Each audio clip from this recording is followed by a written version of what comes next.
Hello, everyone. Welcome back to Hypnotica with Chantel and Melissa. Today, the topic we've chosen is permission to pivot towards our preferences. So, Melissa, as always, if you could start us off with a personal story, that would be amazing. Yes. Oh my goodness. This topic has been on my mind for a couple of months now, and especially like with my fiance and talking about things that we love, things we want, things we're interested in. And when I was just talking to Chantel about it, this story came up. So I'm going to tell you all the story, and we will see where we go from here. Because I'm feeling a little bit nervous to share this. I haven't shared this super publicly.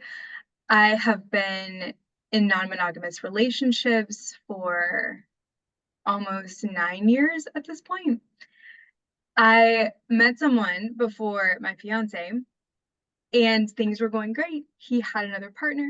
Everything's wonderful, chill, it's fine. I felt like everything was on the up and up. We talked about all the things, and I just felt generally at ease, which is ideal, right? Like we want to feel at ease in our relationships.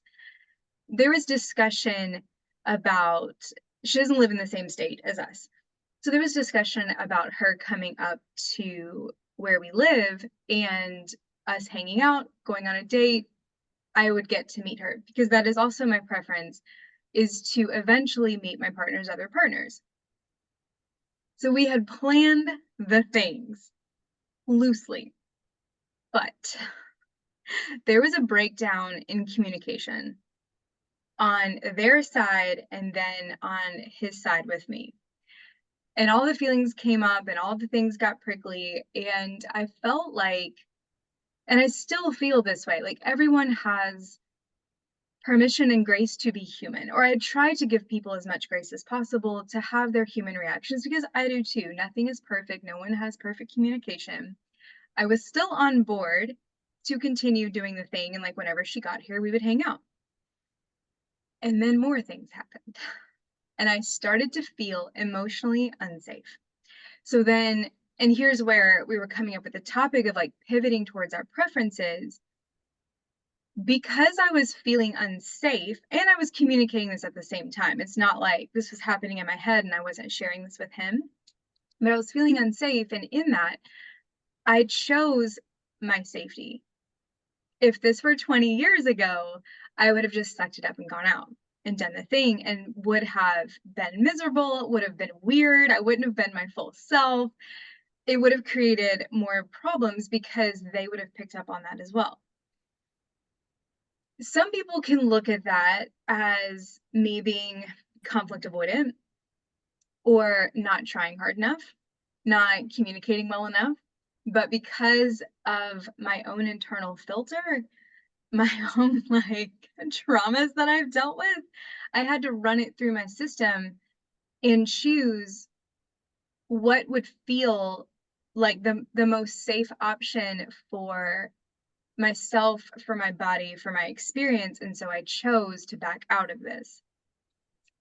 I had another experience a couple of years ago with someone who has been with his partner for a really long time.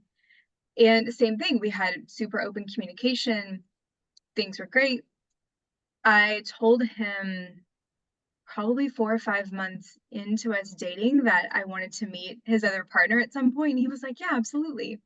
And it happened in the most beautiful, lovely, organic way. And she is a spectacular human. Like, that is like ideal for me. You know, it's like things felt clear. I felt safe. So my preference was still to meet her, hang out with her, spend time with her and him.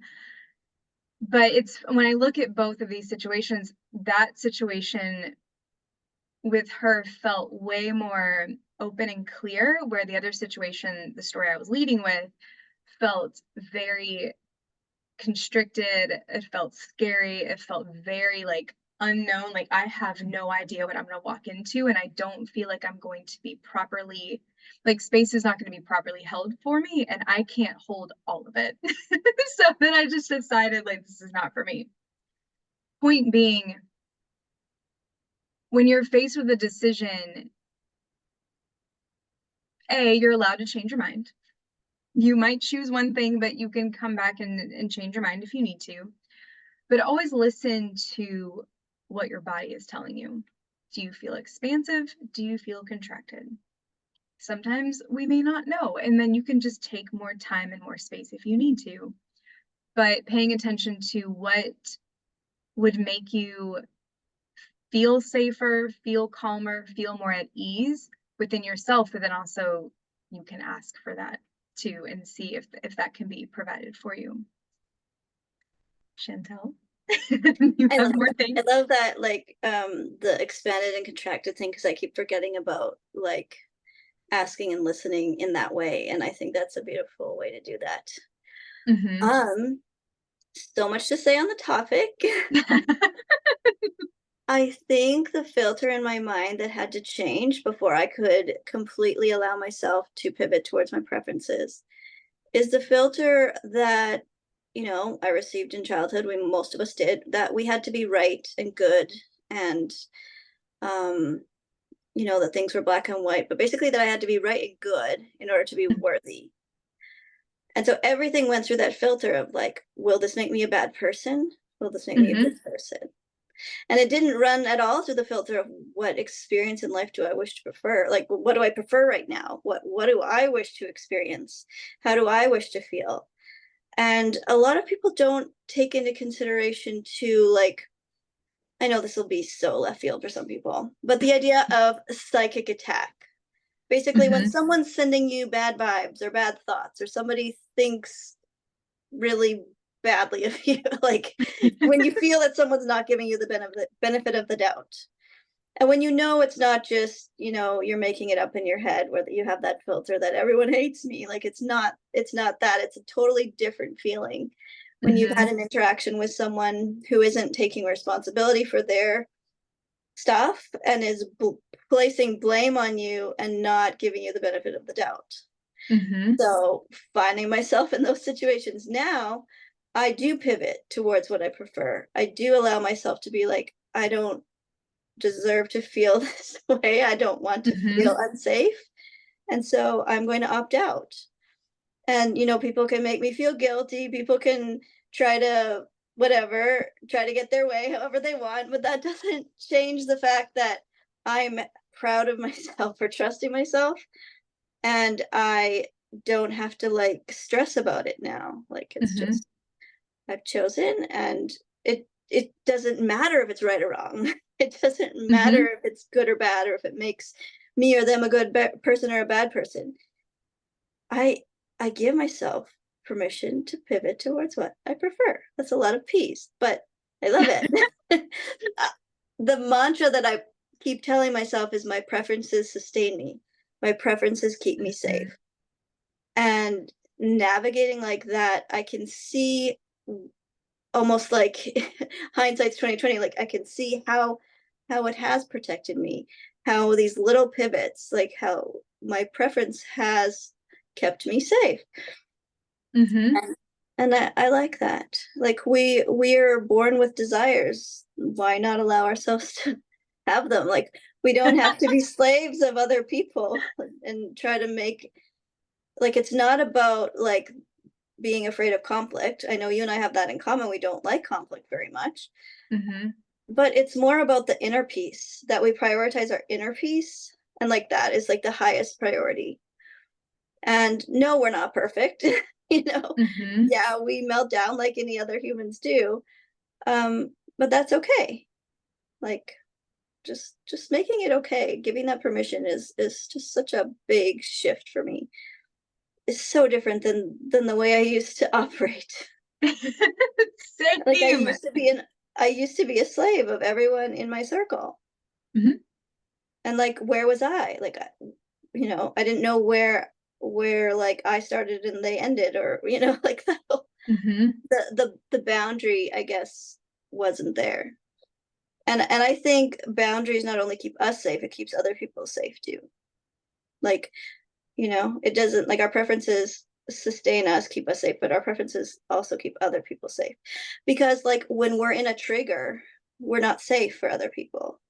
Mhm. You know, like, if you said something that you didn't know triggered me and I got triggered, I wouldn't be safe for you, even though we are friends. And like Mhm. the responsible part of me would take a step back and take a day or whatever, calm down, and then communicate. Mhm. But like in the moment when there's two people triggered, it's like the protective parts of both of them are activated, which make it not a safe thing. Exactly. And Oh so my goodness. in this time, it's not a bad thing to be just take a breather, sleep on it, like, you know, Mhm. and you can come back to it if you do feel that psychic, like that mental projection. It's hard to even bring words to like the ideas that I have and the things that I see, but you know, when someone just really doesn't like you, it's just Mhm. constantly sending like negative thoughts and vibes, like sensitive people can feel that. Mhm. So, Yes.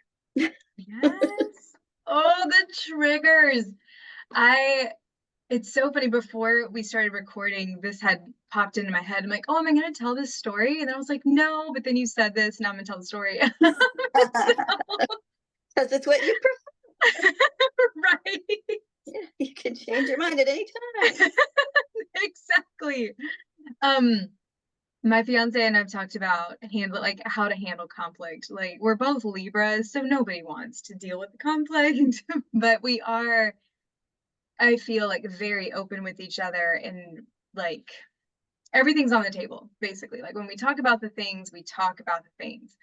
But we talked about, we've had two conflicts and we've reviewed the conflicts of just like how did this go poorly, and then how what are the good things about this, and what would we like to do in the future.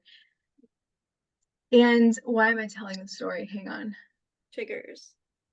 The triggers. Oh my gosh. Okay, so I have noticed it's almost like, okay, I'm not going to speak for him, but for me, it feels like I almost go blind, where it's like I am outside of my awareness, outside of my body. I'm still yapping though. I'm still running my mouth. So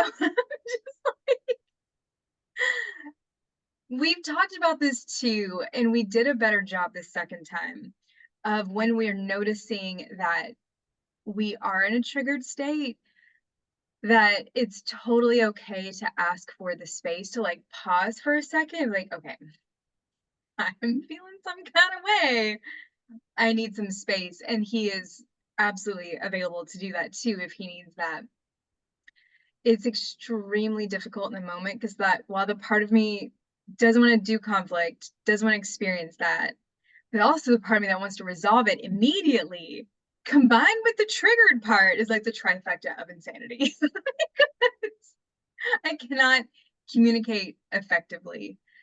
And he feels the same way. So my new practice is going to be, I'm going to trust that we are going to resolve the things and we are going to repair the things. So, like, the trust is already there because I already trust him to communicate appropriately. But as soon as I start to recognize we're getting into the triggered state, I gotta pause. I have to pause and then let that calm down so I can communicate in a more effective way. Yeah. I Not feel like it's almost a paradox, right? Like, yes, we are supposed to express ourselves when stuff's coming up. No, we don't want things to be like stuck inside in a bubble or whatever, you know, like we want to process them. It's just that it's probably best not to process with that person. Mhm. Like Yeah.